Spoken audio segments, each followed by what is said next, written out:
بسم اللہ الرحمن الرحیم۔ السلام علیکم۔ کیسے ہیں آپ لوگ؟ امید ہے خیریت سے ہوں گے۔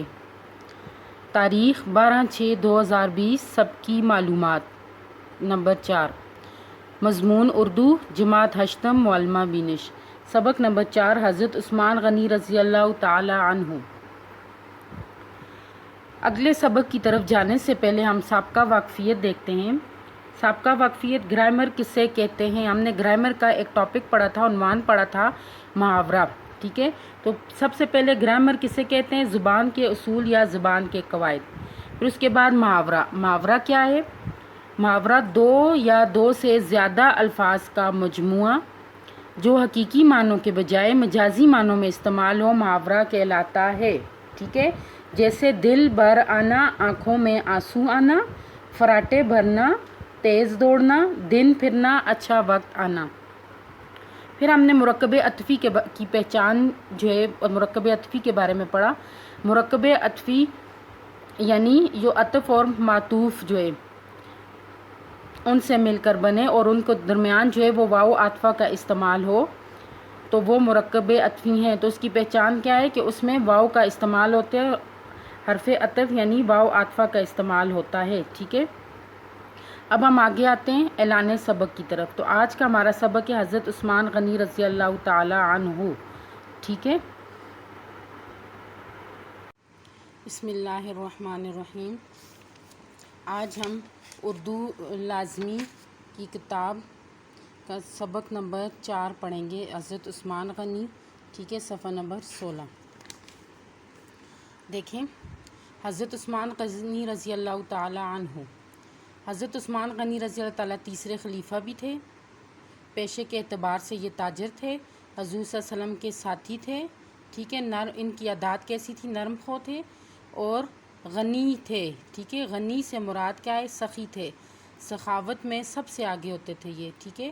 اور یہ 24 ہجری سے 35 ہجری تک انہوں نے خلافت کی، یعنی یہ تیسرے خلیفہ تھے۔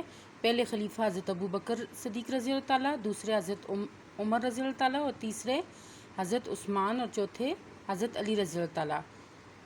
خطبے سے پہلے اذان کا اہتمام انہوں نے کیا تھا، ٹھیک ہے؟ اور یہ امیر ترین لوگوں میں شمار ہوتے تھے، ٹھیک ہے نا؟ اب دیکھیں الفاظ معنی دیکھیں۔ ہجرت، ایک جگہ سے دوسری جگہ جانا، ترغیب، ابھارا، اذیتوں، تکلیفیں، نمائندہ، سفیر، ٹھیک ہے؟ سفیر، نمائندہ، جھوٹی خبر، افواہ، جھوٹی خبر، فیاض، سخی، مملکت، ملک، ریاست، کاتب، لکھنے والا، نرم خو، نرم عادات کا مالک، ٹھیک ہے؟ اب حضرت عثمان غنی رضی اللہ تعالی عنہ کون تھے؟ تو حضرت عثمان غنی رضی اللہ تعالیٰ مسلمانوں کے تیسرے خلیفہ اور نبی کریم صلی اللہ علیہ وسلم کے قریبی ساتھیوں میں سے تھے۔ آپ رضی اللہ تعالی عنہ نبی کریم صلی اللہ علیہ وآلہ وسلم کی بعثت کے آغاز میں ہی حضرت ابو بکر صدیق رضی اللہ تعالی عنہ کی ترغیب سے اسلام لے آئے تھے۔ ترغیب ابھارنا، ترغیب ابھارنا، ٹھیک ہے؟ یعنی جب حضرت محمد صلی اللہ علیہ وسلم کی نبوت کا آغاز ہوا تو بھی حضرت ابو بکر صدیق کے ابھارنے پر آپ اسلام میں داخل ہوئے۔ مکہ میں جب وہ مسلمان ہوئے تو انہیں بہت سختیاں برداشت کرنی پڑیں، یہاں تک کہ ان کے چچا نے ان کو خوب مارا، سزائیں دیں، ٹھیک ہے؟ مگر سختیوں کے باوجود انہوں نے اسلام نہ چھوڑا، ٹھیک ہے؟ سختیوں کے باوجود انہوں نے اسلام نہ چھوڑا۔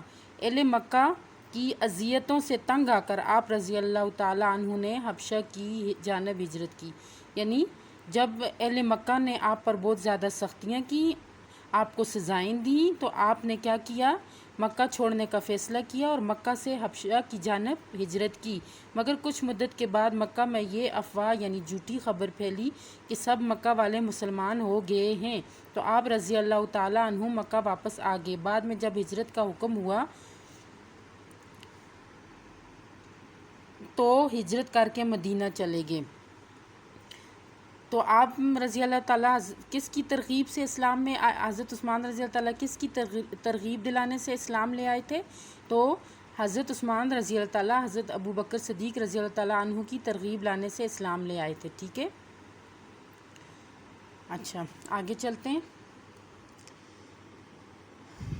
اس زمانے میں بہت کم عربوں کو لکھنا اور پڑھنا آتا تھا۔ حضرت عثمان غنی رضی اللہ تعالیٰ مسلمان ہونے سے پہلے لکھنا پڑھنا سیکھ چکے تھے۔ اسلام لانے کے بعد جب رسول صلی اللہ علیہ وسلم پر وحی نازل ہوئی تو وہ اسے لکھ لیتے تھے، یعنی آپ رضی اللہ تعالیٰ کاتب وحی تھے، ٹھیک ہے۔ تو حضرت عثمان غنی لکھنا پڑھنا جانتے تھے؟ کیا حضرت عثمان غنی رضی اللہ تعالیٰ کیا لکھنا پڑھنا کیا جانتے تھے؟ تو جی ہاں، حضرت عثمان غنی لکھنا پڑھنا جانتے تھے۔ وحی سے کیا مراد ہے؟ یعنی انبیاء پر اللہ جب کسی فرشتے کے ذریعے اللہ تعالیٰ اپنا پیغامات پہنچاتے ہیں تو اس کو وحی کہتے ہیں، ٹھیک ہے۔ اور آپ رضی اللہ تعالیٰ کیا تھے؟ کاتب وحی، یعنی وحی لکھنے والے تھے۔ حضرت عثمان غنی کا اب رہن سہن دیکھیں۔ حضرت عثمان غنی رضی اللہ تعالیٰ کا شمار عرب کے بڑے تاجروں میں ہوتا تھا، مگر امیر ہونے کے باوجود قیمتی لباس نہیں پہنتے تھے۔ ان کے کپڑے سادہ اور صاف ستھرے ہوتے تھے۔ غزوہ تبوک کے موقع پر مسلمان بہت تنگی کے دور سے گزر رہے تھے۔ نبی کریم صلی اللہ علیہ وسلم نے جنگی ساز و سامان اور رسد وغیرہ کے لیے چندہ کی اپیل کی۔ رسد جو سامان تھا، ٹھیک ہے، کھانے پینے کا جو سامان تھا۔ اس موقع پر حضرت عثمان غنی رضی اللہ تعالیٰ عنہ نے 1/3 یعنی 1/4 فوج کے لیے، جس کی تعداد 10,000 سے زائد تھی، تمام سامان مہیا کیا، یعنی فراہم کیا، اور اس اہتمام کے ساتھ کہ ان 10,000 آدمیوں کے لیے ایک تسمہ تک آپ رضی اللہ تعالیٰ کے روپوں سے خریدا گیا، یعنی 10,000 فوج کے لیے آپ نے ہر چیز مہیا کی، خواہ وہ ایک تسمہ ہی کیوں نہ ہو۔ اس کے علاوہ 1,000 اونٹ بھی دیے، 70 گھوڑے دیے، اور سامان رسد کے لیے 1,000 دینار الگ دیے، ٹھیک ہے۔ تو حضرت عثمان غنی کا پیشہ کیا تھا؟ حضرت عثمان غنی پیشے کے اعتبار سے تاجر تھے۔ آپ رضی اللہ تعالیٰ کا لباس اور رہن سہن کیسا تھا؟ آپ رضی اللہ تعالیٰ کا لباس جو ہے وہ نہایت سادہ اور صاف ستھرا تھا، ٹھیک ہے، اور آپ سادگی والی زندگی بسر کرتے تھے۔ اگلا پیراگراف دیکھیں۔ بیرہ روما کنویں کی خریداری۔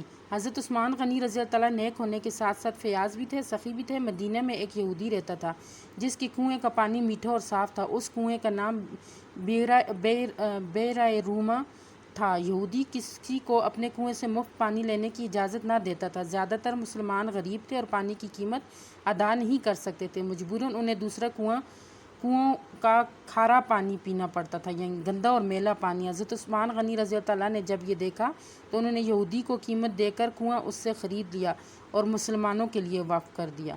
تو حضرت عثمان غنی رضی اللہ تعالیٰ نے کون سا کنواں خریدا تھا؟ بیرہ روما کنواں خریدا تھا۔ اور کس سے خریدا تھا؟ ایک یہودی سے خریدا تھا، اور خریدنے کے بعد کیا کیا تھا؟ اس کو مسلمانوں کے لیے وقف کر دیا تھا۔ یہودی کے کنویں کا کیا نام تھا؟ بیرہ روما۔ حضرت عثمان غنی رضی اللہ تعالیٰ حضرت محمد صلی اللہ علیہ وسلم سے بے حد محبت کرتے تھے، اور آپ صلی اللہ علیہ وسلم بھی انہیں بہت عزیز رکھتے تھے، ٹھیک ہے۔ صلح حدیبیہ۔ صلح حدیبیہ سے کیا مراد ہے؟ صلح حدیبیہ کے موقع پر نبی کریم صلی اللہ علیہ وسلم نے آپ رضی اللہ تعالیٰ کو اپنا سفیر یعنی نمائندہ بنا کر قریش سے بات چیت کرنے کے لیے بھیجا، اور صلح حدیبیہ یعنی حدیبیہ کے مقام پر جو ہے تو وہ ایک صلح نامہ جو ہے وہ تیار کیا گیا تھا، تو اس کو صلح حدیبیہ کہتے ہیں، ٹھیک ہے۔ کفار اور مسلمانوں کے درمیان ہوا تھا۔ بعد میں مشہور ہو گیا کہ حضرت عثمان رضی اللہ تعالیٰ عنہ کو شہید کر دیا گیا ہے۔ چنانچہ نبی کریم صلی اللہ علیہ وسلم نے آپ رضی اللہ تعالیٰ کے خون کا قصاص یعنی بدلہ لینے کے لیے صحابہ کرام سے بیعت لی، جسے بیعت رضوان کہا جاتا ہے، ٹھیک ہے۔ بعد میں آپ رضی اللہ تعالیٰ کی شہادت کی خبر درست ثابت نہ ہوئی، یعنی بیعت رضوان سے کیا مراد ہے؟ جب حضرت عثمان رضی اللہ تعالیٰ کے جب حضرت عثمان رضی اللہ تعالیٰ کے شہید ہونے کی خبر جو ہے وہ پھیلی تو اس دوران بیعت رضوان لی گئی، یعنی آپ صلی اللہ علیہ وسلم نے ان کے خون کا قصاص لینے کے لیے صحابہ کرام سے بیعت لی، جسے بیعت رضوان کہا جاتا ہے۔ حضور نبی کریم صلی اللہ علیہ وسلم نے اپنی صاحبزادی حضرت رقیہ رضی اللہ تعالیٰ عنہ کا نکاح آپ سے کر دیا تھا۔ آپ رضی اللہ تعالیٰ عنہ نے غزوہ بدر کے سوا یعنی تمام غزوات میں حضور نبی کریم صلی اللہ علیہ وسلم کے ساتھ شرکت کی۔ کون سی بیٹی کے ساتھ نکاح ہوا تھا؟ حضرت رقیہ کے ساتھ، حضور صلی اللہ علیہ وسلم کی کون سی بیٹی کے ساتھ؟ حضرت رقیہ کے ساتھ حضرت عثمان رضی اللہ تعالیٰ کا نکاح ہوا تھا۔ حضرت عثمان نے کون سے غزوے میں شرکت نہیں کی؟ تو انہوں نے غزوہ بدر میں شرکت نہیں کی، اور وجہ کیا تھی جو انہوں نے نہیں کی؟ غزوہ بدر کے موقع پر آپ کی اہلیہ شدید بیمار تھی، یعنی زوجہ، اس وجہ سے آپ رضی اللہ عنہ حصہ نہ لے سکے۔ جب بدر کی فتح کی خوشخبری مدینے پہنچی تو حضرت رقیہ رضی اللہ عنہ کی قبر پر مٹی ڈالی جا رہی تھی، یعنی وہ دنیا سے رخصت ہو چکی تھی۔ حضرت رقیہ رضی اللہ عنہ کے انتقال پر حضرت عثمان غنی رضی اللہ عنہ کو نبی کریم صلی اللہ علیہ وسلم سے یہ رشتہ باقی نہ رہنے کا صدمہ تھا، یعنی اب ان کی بیٹی تو دنیا سے رخصت ہو گئی تھی، اور اب جو ہے عثمان رضی اللہ تعالیٰ جو ہے ان کو صدمہ تھا کہ اب ان سے محمد صلی اللہ علیہ وسلم کا رشتہ جو ہے وہ یہ والا رشتہ جو ہے ختم ہو گیا۔ چنانچہ حضور نبی کریم صلی اللہ علیہ وسلم نے ان کی دلجوئی یعنی تسلی کے لیے اپنی دوسری صاحبزادی کلثوم رضی اللہ تعالیٰ عنہ کو آپ رضی اللہ عنہ کے نکاح میں دیا۔ اس لیے آپ کو ذوالنورین یعنی دو نوروں والا، یعنی دو نور تھے، ایک حضرت رقیہ اور دوسری حضرت کلثوم رضی اللہ تعالیٰ۔ آپ کی دوسری صاحبزادی کون تھی؟ حضرت کلثوم رضی اللہ تعالیٰ، جو حضرت عثمان کے نکاح میں۔ ذوالنورین آپ کو کیوں کہا جاتا ہے؟ حضرت محمد صلی اللہ علیہ وسلم کی دو بیٹیاں حضرت رقیہ اور حضرت کلثوم حضرت عثمان رضی اللہ تعالیٰ کے نکاح میں تھیں، اس لیے انہیں ذوالنورین کہا جاتا ہے، ٹھیک ہے۔ حضور صلی اللہ علیہ وسلم کے وصال کے بعد ان کے سب سے قریبی ساتھیوں میں سے یکے بعد دیگرے 4 صحابی خلیفہ بنے، ٹھیک ہے۔ 4 صحابی کون سے؟ حضرت ابوبکر صدیق، حضرت عمر رضی اللہ تعالیٰ، حضرت عثمان رضی اللہ تعالیٰ اور حضرت علی رضی اللہ تعالیٰ۔ حضرت عثمان غنی رضی اللہ تعالیٰ تیسرے خلیفہ تھے۔ ان کے زمانہ خلافت میں مسلمانوں نے پہلی سمندری جنگ لڑی۔ اب یہ دیکھیں، حضرت عثمان رضی اللہ تعالیٰ کے زمانہ خلافت میں کون سی جنگ لڑی گئی؟ پہلی سمندری جنگ حضرت عثمان رضی اللہ تعالیٰ کی خلافت کے دوران لڑی گئی۔ اسی دور میں مسلمانوں نے سب سے پہلی جنگ بھی لڑی۔ حضرت عثمان غنی جب خلیفہ بنے تو ان کی عمر 70 سال تھی، ٹھیک ہے، 70 سال تھی، اور ایک نرم خو اور رحم دل انسان تھے۔ ان کے دشمنوں نے اس کا فائدہ اٹھایا اور ان کو خلافت سے ہٹانے کی کوشش کرنے لگے۔ آج کے زمانے میں بہت سے مسلمان مکہ گئے ہوئے تھے، دشمنوں نے موقع دیکھ کر خلیفہ کے گھر کو گھیر لیا، محاصرہ کر لیا۔ مدینے میں جو لوگ حضرت عثمان غنی کے حامی تھے انہوں نے دشمنوں سے لڑنے کی اجازت مانگی، مگر آپ نے انہیں یہ کہہ کر روک دیا کہ میں اپنے لیے ایک بھی مسلمان کا خون بہا نہیں چاہتا۔ تو حضرت عثمان، ٹھیک ہے، تو اب حضرت عثمان رضی اللہ تعالیٰ کو جو شہادت کا واقعہ تھا وہ اس طرح تھا۔ ایک دن حضرت عثمان غنی رضی اللہ تعالیٰ قرآن مجید کی تلاوت فرما رہے تھے، 5 آدمی مکان کے اندر گھس آئے، ان میں سے ایک نے خلیفہ پر حملہ کیا۔ حضرت عثمان غنی رضی اللہ تعالیٰ کی بہادر بیوی حضرت نائلہ رضی اللہ تعالیٰ نے ہاتھ بڑھا کر دشمن کا وار یعنی حملہ روکنے کی کوشش کی، مگر ان کی انگلیاں کٹ گئیں۔ وار نے حضرت عثمان غنی کی جان لے لی۔ اس طرح مسلمانوں کے تیسرے خلیفہ جو اس زمانے میں سب سے بڑی مملکت کے حکمران تھے شہید کر دیے گئے، ٹھیک ہے۔ تمام سبق کی پڑھائی ہماری مکمل ہوئی، تو اب ہم سوالات تفہیم کے سوالات دیکھتے ہیں۔ سوال نمبر 1، حضرت عثمان رضی اللہ تعالیٰ عنہ کون تھے؟ تو حضرت عثمان رضی اللہ تعالیٰ تیسرے خلیفہ اور حضرت محمد صلی اللہ علیہ وآلہ وسلم کے ساتھیوں میں سے تھے۔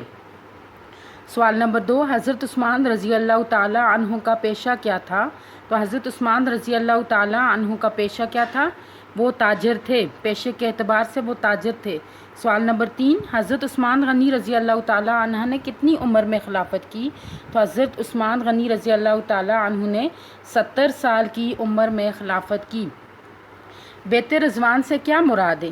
تو بیعت رضوان جب صلح حدیبیہ کے موقع پر آپ صلی اللہ علیہ وسلم نے حضرت عثمان رضی اللہ تعالیٰ کو اپنا سفیر بنا کر کفار مکہ کی طرف بھیجا، تو وہاں سے افواہ آئی کہ حضرت عثمان رضی اللہ تعالیٰ عنہ کو شہید کر دیا گیا ہے۔ چنانچہ آپ صلی اللہ علیہ وسلم نے آپ رضی اللہ تعالیٰ کے خون کا قصاص لینے کے لیے صحابہ اکرام سے بیعت لی، جسے بیعت رضوان کہا جاتا ہے، ٹھیک ہے۔ سوال نمبر 5، پہلی سمندری جنگ کس کے دور میں لڑی گئی؟ تو پہلی سمندری جنگ حضرت عثمان غنی رضی اللہ تعالیٰ عنہ کی خلافت کے دور میں لڑی گئی، ٹھیک ہے۔ سوال نمبر 6 ہے، حضرت عثمان رضی اللہ تعالیٰ عنہ کو ذوالنورین کیوں کہا جاتا ہے؟ تو حضرت عثمان رضی اللہ تعالیٰ عنہ کے ہاں کے نکاح میں حضرت محمد صلی اللہ علیہ وآلہ وسلم کی 2 بیٹیاں حضرت ام رقیہ رضی اللہ تعالی عنہا اور حضرت ام کلثوم رضی اللہ تعالی عنہا تھیں، اس لیے ان کو ذوالنورین یعنی دو نوروں والا کہا جاتا ہے۔ سوال نمبر 7، کون سے غزوہ میں حضرت عثمان رضی اللہ تعالی عنہ نے 1/3 فوج کی مدد کی؟ تو غزوہ تبوک میں حضرت عثمان رضی اللہ تعالی عنہ نے مسلمانوں افواج کی مدد کی، انہوں نے سامان مہیا کیا، 1000 اونٹ، 70 گھوڑے، سامان رسد اور 1000 دینار دیے۔ ٹھیک ہے، اب آگے چلیں۔ اب دیکھیں مرکب توصیفی، ہم نے مرکب عطفی کے بارے میں پڑھا تھا، اب مرکب توصیفی قواعد کی روح سے وہ مرکب جو صفت اور موصوف سے مل کر بنے مرکب توصیفی کہلاتا ہے۔ ٹھیک ہے، مثلا نیک لڑکا، اسوہ حسنہ، ان مثالوں میں نیک اور حسنہ جو ہے وہ صفت ہے۔ ٹھیک ہے، نیک اور حسنہ کیا ہے؟ صفت ہے، جبکہ لڑکا اور اسوہ کیا ہے؟ موصوف ہیں۔ نیک جو ہے وہ صفت ہے اور لڑکا کیا ہے؟ موصوف ہے۔